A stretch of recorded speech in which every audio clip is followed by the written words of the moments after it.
Hey guys, welcome back. Now it took quite a bit of time between the last lesson and this lesson because I finished the design. Now, I there's a question of what's good in terms of how to approach the design.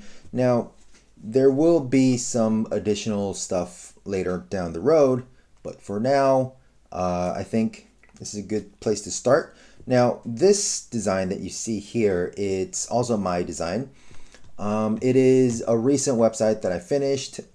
It's done in Shopify. It's pretty cool. Oops, if I can spell it. There we go. So it's a pretty cool site. It's Shopify, so it's all custom code. In this one, I wrote Liquid to get this done. And yeah, it's not bad, right? So I thought that it would be a lot easier because this is black background with white text. I just flipped it around and now I have a design style. So I have this kind of style in a lot of places. I use this. I like designing sort of like this. So pretty much left aligned, jagged right, uh, and strong images. Strong colors, black and white. I tend to do that quite a bit. It turns out. So yeah, that's what I did here. And they actually wanted something similar to this. My original designs for this was a little different. It used the brand colors, like these were the brand colors from before, but they didn't want to do that. They went and did like a whole branding discovery thing, and I think with a copywriter, I don't know. Anyway, so they did that, and they came back with we want a black website with white text. So that's what I did here. Now this is the new website for this project, and you can see like a lot of pink boxes that can all go away if I edit the main component and take out the fill. You see over here. So all the spacing blocks are based off of that. So now it looks pretty clean, right? So this is what I did. All right. You can see pretty much on the home page. It's similar, but it's inverse. So it's black text on white background. It's got images and it's pretty straightforward. I was playing around with the idea of sort of having a general, I don't know, image, something extra, some kind of extra thing on the images. The designer that I always talk to, one of my favorite designers that I always talk to all the time. One of the ideas that I had was putting scribbles, like note taking during class, which I think might be. And so she liked that idea. So I might look into that. I might try that out. It might work, and it could be a really nice contrast with the big bold text. Because if you have like scribbles here and there, that might be cute and cool. So we'll see if that works. Okay, but for now, this is where I'm at. And so this is the home page. Now this is the landing page that we're going to put up right now. And then we're going to build out the rest of the site with this as home. There's the about page. I think because it's supposed to be based off of being a list.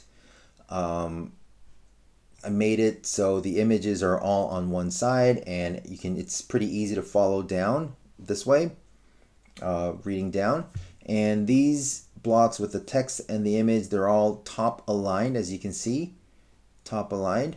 So it's a lot easier than opposed to this section, which is center aligned. And this is also center aligned. So it's a little different. So you got to think about that. This is also center aligned. and these are top aligned, right? Blog grid here, subscription block here, and the blog grid will be on every page, as you can see. Now, we don't have enough blog posts, but we will make them, and we will fill them out sometime. So this will come in later, but we will build it here in the course. All right, so here is the course page. So this is technically supposed to be the WooCommerce shop page.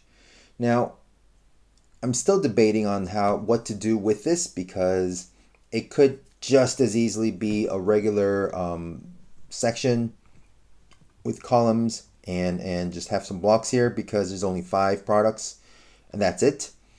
But I think I might try something where it actually is what is it? From the made from a query. That is, yeah, that's right.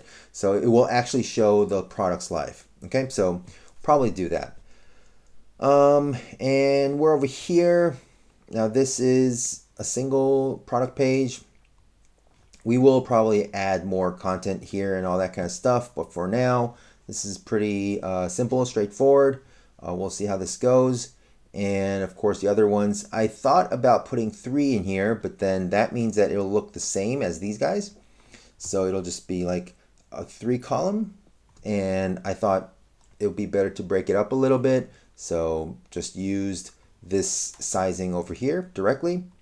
That gives me a 2 column grid over here. And all we need, because there's only 5 products at the moment, and I don't think it's going to take a very long time for that to even be expanded, because this live class will have many variations depending on the starting date. So even if we do run a lot of courses, this is just all one simple product anyways. So yeah. All right. And I actually need to figure out how to run separate classes that get different drip feeds. But all right, anyways, that'll come later. So, you know what? Yeah, that's not too hard. I can figure that out. Whenever people purchase, it starts at a date. Yeah, sure. Anyways, so yeah, we get a blog here, and there we go. Footer. I haven't gone through the footer that much, but yeah, see that footer.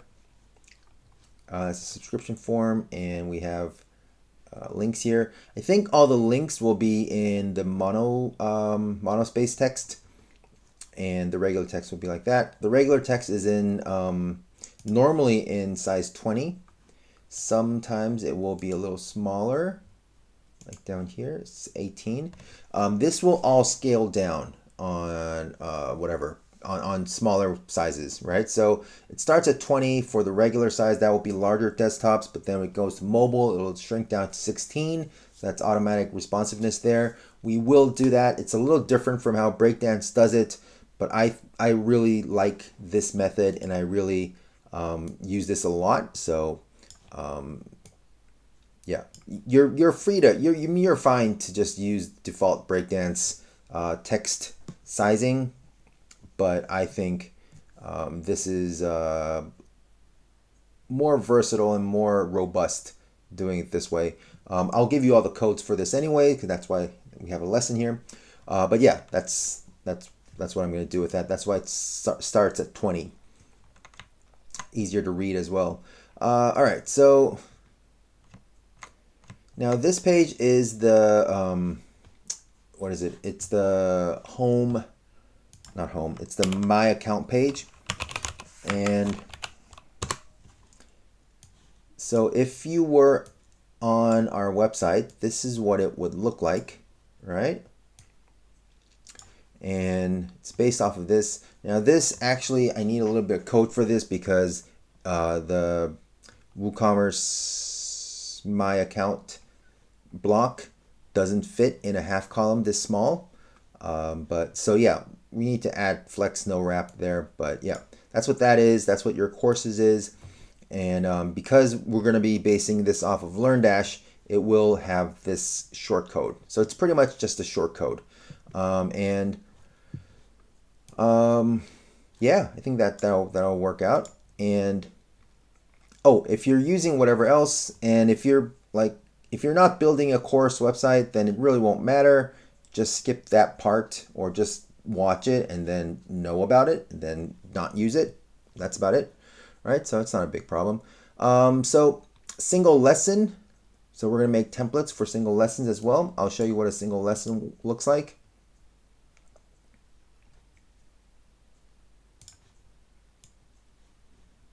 So that's what a single lesson looks like on this website, on my website, but a lot of videos.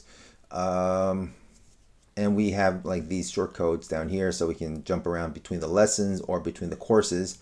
That is what's going to be added here, possibly. And there's going to be like downloadable materials, so we're going to do that. In this case, we're going to be using ACF so we can make custom fields and actually build out a template that is based off of ACF. Okay, so yeah. All right, next, this is what a blog post looks like. And here is what the contact page looks like. I'm not even sure if we're going to have this, but we'll figure it. We'll see. Okay. All right. So that is what this whole design looks like. And we are going to set this up, starting with the landing page. All right. Now, in the next lesson, we're going to start actually building stuff and preparing to build all this. And that involves, even if we do just the landing page, I'm sorry, there's a jump cut there. I had to, anyways, even if we're just doing the landing page, that means that we are going to be making a lot of the templates. All right. So like the hero template that you see here, that template, that would be probably the same as an image text block, but without the image. This is text overlaid on an image. And the subscription footer will pretty much be the same until we add more pages, which will look like that. But that part, the top part of the footer, will be the same. So we will start making a lot of the important stuff. And that means that we need to actually prepare the assets properly and not do a messy job here, because that ends up having a lot of tech debt. So we don't want that. What we want is to do it properly. So that's what we're going to start with, and I will see you in that lesson. Okay, bye.